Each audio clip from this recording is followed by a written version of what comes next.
Alright, so got a quick little tip. I got some batteries to change in this grader. It is a 672B John Deere grader.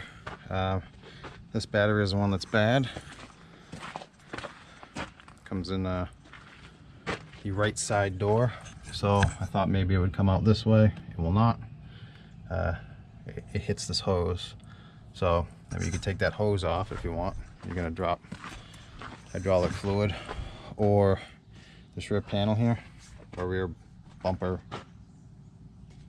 bracket, whatever you want to call it, rear tail section.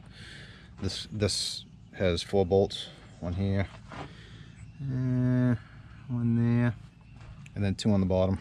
Corresponding areas, there's one, there's another. So now I tried to get this battery out this hole, and it hits the bottom of this tank and this edge here.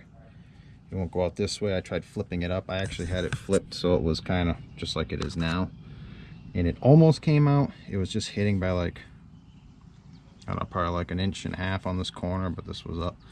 So I loosened up this bracket, and then we'll just slide this tail section back to make enough room to pull that out, and then you can change the battery.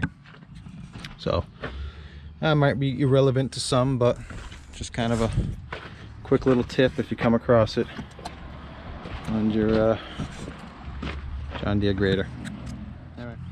Anyway, so hope that can help somebody. Thanks for watching.